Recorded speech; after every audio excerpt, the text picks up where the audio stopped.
consciousness, I think our group talks about that a lot. Referring to the one. Yes. All right. Is that it is ever expanding. It's not a fixed entity. Is that correct? Okay.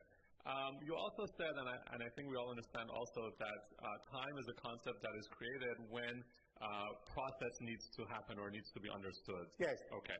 Now, we also understand that the one consciousness does not experience time or does not sort of...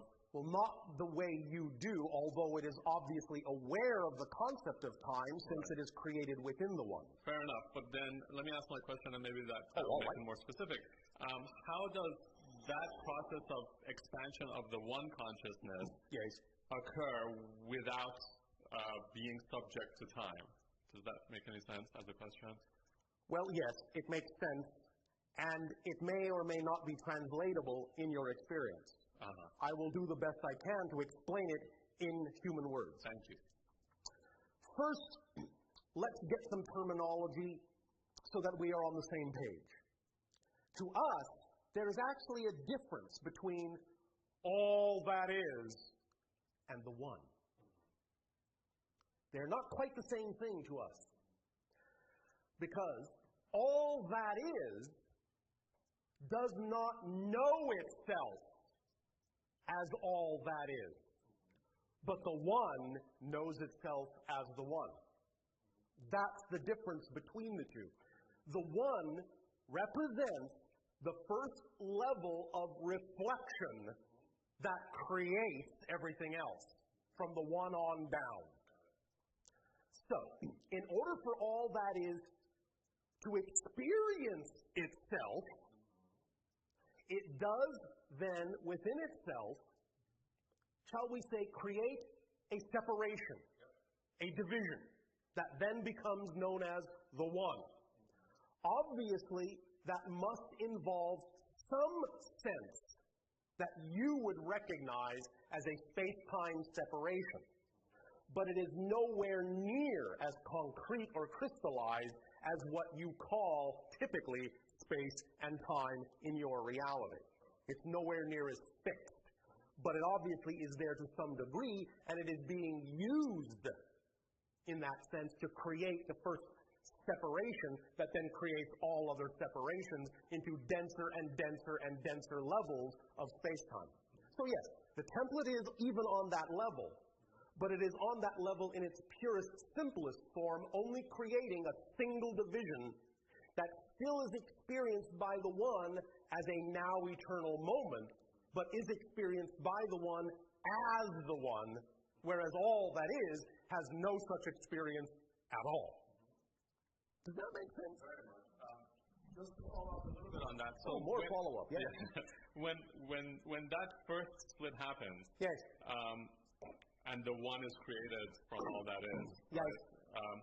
Is there another entity that's created? Because when you say split, we always think of something splitting into two or more. Well, all that is still all that is. Of course.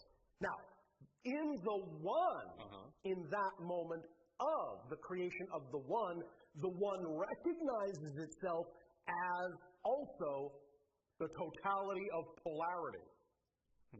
So in that sense, you could say, yes, it recognizes immediately that there is a type of cell division from the one into two. A this and a that, a light and a dark, so on and so forth. You could call it. Yes, a two-ness. So the one becomes two automatically. Because remember, it is still an aspect of all that is, and as an aspect of all that is, it must contain all that there is, but it contains it and recognizes and experiences it in a manner where it recognizes it as polarity. Whereas in all that is, there is no such recognition at all. Got it. All that is just all that is. Sure. Without even knowing that it is all that is. But the one knows it is all that is. And the second you know you're all that is, you have to accept all that there is within all that is, and in all that is, there is polarity. So the one becomes the two. Instantly. Which then again diversifies into all the other things. So yes, it's a logical progression. Correct. Make sense? Very much. Thank you. Thank you so much. Bashar, thank you so much. I'm so glad to be here. Actually, you answered one of my burning questions that I had forgotten even to make a note of. Did we pour some water on it? Yes. Oh, all right. Thank you. Bashar, I have a couple of questions about the different dimensions. Yes. We have been talking about the fourth and fifth dimension. Yes. In general, can you help me to understand, is there physicality there as well, or duality exists? Well, one moment. Okay. First of all, we understand in your reality, in your language, sometimes there is some confusion of terminology between the concepts you call dimension and density. Because many people in your so-called metaphysical movement refer to the idea of fourth density, fifth density. Sometimes people will have these terms interchangeable. Fourth dimension, fifth dimension. They're not exactly interchangeable. Within the reality you would call your third dimension, it is actually a fourth dimensional reality. Because you have 3 dimensions of space and 1 of time. Do you understand? Yes. That makes it a fourth dimensional reality. So in reality, you're already in the fourth dimension. Obviously, it's physical. Yes? Yes. Now, within this fourth dimensional reality, you are actually also then going into what people on your planet have called fourth density. But that's because they are sometimes confusing the idea of third dimension to fourth dimension transference. But there is no fourth dimension transference because you're already there. So going into fourth density is actually going into the fifth dimension. Does that make sense? Yes. All right. Now, in going into the fifth dimension or fourth density, you will find again that what will happen is, yes, there is still physicality. Yes, there is still some degree of polarity, but again, it is not as fixed. You have more flexibility in space and time. You can find it becoming, shall we say, more slippery, unstuck, unglued, so that you can experience more synchronicity, which is your physical translation of experiencing that everything happens at once, that everything is connected. So a symptom, shall we say, a symbol, a marker, of transferring from the fourth dimension to the fifth dimension, or from, if you wish, third density to fourth density, however you wish to frame it, same thing, is to relax the idea of that structure we talked about before that has been imposed upon your consciousness, and let it be a little bit looser so that you experience more of the now, and thus relax the concept of space and time so that you can become more slippery in space, more slippery in time, and find your consciousness moving around in space and time a little bit more fluidly. For example, here is an illustration of how such things can happen beyond the idea of experiencing more synchronicity. Have you ever found yourself getting somewhere physically when you knew it was impossible for you to get there in the amount of time you had, but you got there on time anyway? Yes. That kind of thing is where your consciousness is now starting to manipulate time so that you're jumping over what you need and simply arriving when you need to be there, regardless of how much time you thought you might have needed in the old perspective. Does that make sense? Yes. So it's those kinds of things that tell you that you are uplifting your frequency, uplifting your vibration, expanding your consciousness, and becoming more aware of the fact that you live in the now. Because in the now, by definition, all things exist. So the more you live in the here and now, the less you need the concept of space and time, because there are fewer details to focus on. When people focus on too many details, and they think they have to make their life work by going through this step and this step and this step and this step and this step and this step, well, you're creating steps that then require more space and more time in which to exist. But if you understand yourself more holistically and just go from here to there and skip all the intervening steps, then you need less time, will experience less time and less space. You'll live more in the now where everything is, and you'll recognize everything is just already here and now. And you'll be able to access it more easily, and the symptoms of that access will be more synchronicity and more slippage in space and time. And also more sensitivity to perceiving with your senses other vibrations, other dimensions, other realities, other frequencies of energy. That's why more and more people now are also seeing more things from other realities, seeing colors, seeing light they never saw before, seeing what you call spacecraft moving in other dimensions, seeing spirits of people that have passed on into the spirit realm. More and more and more, this is coming into your society now, because people are becoming heightened in their sensitivity to things that are representative of what's really here and now. Whereas in the old reality, you filtered 99% of that out. But now you're not doing so much filtering. Is this answering your question? It does. And I just wanted to ask another question in that regard. So the way that I understand you is that we can definitely experience, let's say, fifth dimension in this physical world or where we are. The dimension in that sense is the last level of complete physical reality. Beyond that, it is more quasi-physical, non-physical, which is where we're going, our civilization. We're becoming less physicalized. We're now quasi-physical, quasi-energy beings. But you're just going into the very beginning of that level as a society. Does that make sense? It does. So we can experience that as we live here. Yes. And also the way that I see it is that we may choose, as we go through this growth path, we may choose to experience our next lifetimes in, for example, in fifth dimension. Is that a natural progression of... It can be.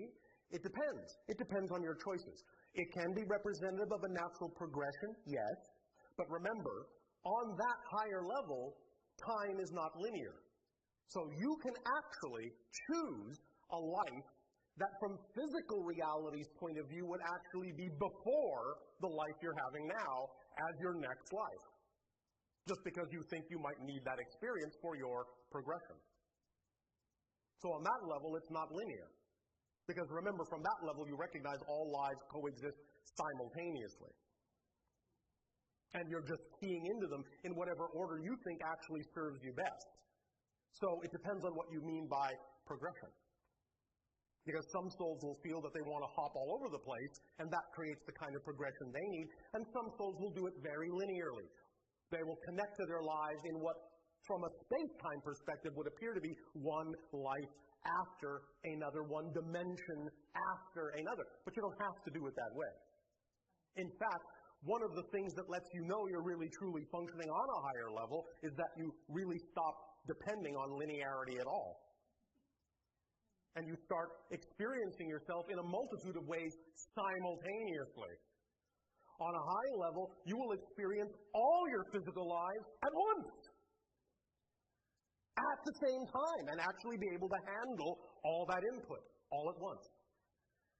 It's similar to the analogy we use on your planet of what you call a film strip. You have a strip of film. There are many frames on that film strip. You know what I'm talking about? Yes. Well, each physical life may be one frame. But when you are the projectionist, you can take that film strip and you can stretch it out in front of you and you can see all the frames at the same time. That's a different point of view. You see? Yes. So from the higher levels, it's like that. And as the projectionist, you could say, well, now I'm going to look at frame 5. Oh, now I'm going to look at frame 1. Oh, now I'm going to look at frame 10. Oh, now I'm going to look at frame 3. Oh, now I'm going to look at frame 7. You don't have to do it in order. Because you see them all at once. So it's up to you. If it serves you to do it 1, 2, 3, 4, 5, 6, 7, do it that way. If it serves you to do it some other way, you will. Make sense? It does. Thank you. Thank you. Good day, Bashar. And to you, good day. In one of your sessions, you mentioned that in the history of mankind on Earth, some unexpected incident happened, and that between Earth and another galaxy. A galaxy? Are you sure that was the word that was used? Maybe galactic or another What is being. it you are specifically referring to? What kind of an incident are you referring to? That our civilization is going downward. Downward? In another word, is declining? No. If your civilization had chosen to decline, it is probably very unlikely we would be speaking with you. Because we represent the idea of your civilization ascending. Does that make sense? Yes. Now, There are other parallel Earths that are going to experience decline, but are you going to be in that one or the one that's ascending? It's your choice.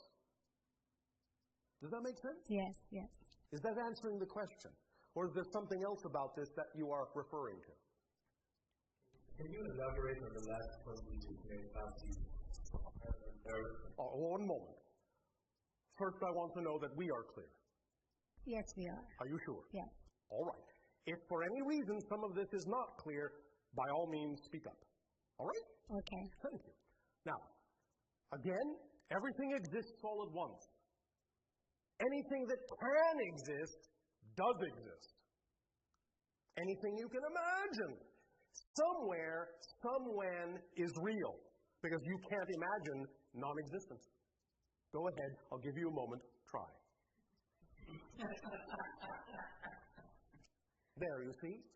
You can't imagine non-existence. Remember, nothing is not non-existence. Non-existence, by definition, is something you can't experience. So, anything you can imagine, any other version of Earth, any other choice, any other branching choice you may have made is being made on another Earth, or in another reality, or in another dimension. Everything is being experienced that can be experienced. That's why all that is called all that is. Not all that is except for this. It's all that is. So, just as you are experiencing the Earth you are experiencing now, there are also an infinite number of parallel reality Earths experiencing themselves as well. On some of those other Earths, there may be other versions of you. On some of those other Earths, there may not be. But there are an infinite number of parallel Earths experiencing anything you can imagine. Some of those parallel Earths have destroyed themselves already. Others have not. Is this making sense? Yes. Is there some specific discussion you wish to have about this concept of parallel reality? I can try and interject here. Sorry to tell me if I'm maybe helping with your question, because I kind of think I'm getting where you're trying to go.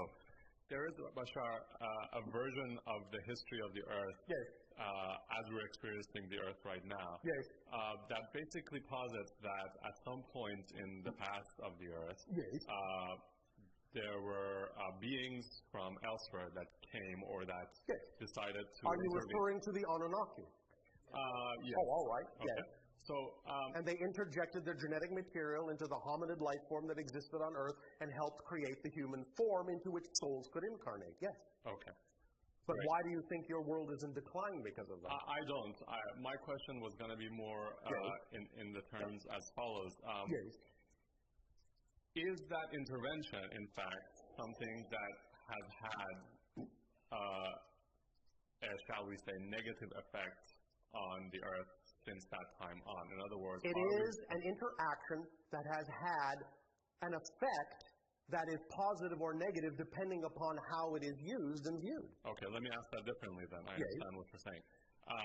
Again, this is not necessarily an information that comes from you, but possibly from elsewhere, and that information posits, again, that there's a sort of colonization that has happened, let's put it that way, that Earth and its resources are being colonized and used by, again, certain beings from elsewhere, and unbeknownst to most of the inhabitants. I understand. Okay. And on some Earth, that is true. Okay, but on this Earth... Is it this Earth? That's the question. Yes, it is. And it's my question to you. Mm-hmm. Is it the Earth you're on? Do you subscribe to that reality? Mm-hmm. Yes? No? Got it. I don't know yet. You don't know. Oh, all right. You're allowed to live on an Earth where you don't know. Thank you. So, when you make up your mind, that will be the Earth you live on. Great. Because that's how you change. Anything, any thought, now listen. Please, please, please, please, please take me quite literally. All right? Mm-hmm. Quite literally. Yes. This is not symbolic. This is literal. Every single thought you have changes your entire reality. What Earth are you on now? What Earth are you on now? What Earth are you on now? What Earth are you on now? You have actually just passed through a large number of parallel reality Earths in the last 5 seconds. Every thought you have means you're in a different reality. The only reason it seems like the same Earth is because a level of your consciousness agrees to experience it with each other that way. But not only are you experiencing a variety of Earths together, you're experiencing a variety of Earths separately that you have to agree you're experiencing together. Yes. So, whatever you decide is the truth of your world at any given moment will be what you experience. And remember, the past does not create the present. Yes. The past is the result of what you decide the present to be. Make sense? That makes perfect sense, and I've recently come to understand what you just said very much with my brain. Yes. Of course, living it to the point where, I understand it with my whole being, and that I live my life according to that idea is a whole other, level. Would you like it not to be a whole other level? Sure. Then when you say that statement, don't put the words "of course" in front of it. Great. You understand? Yeah. All right. Thank you. Now you get it. Thank you. You're welcome.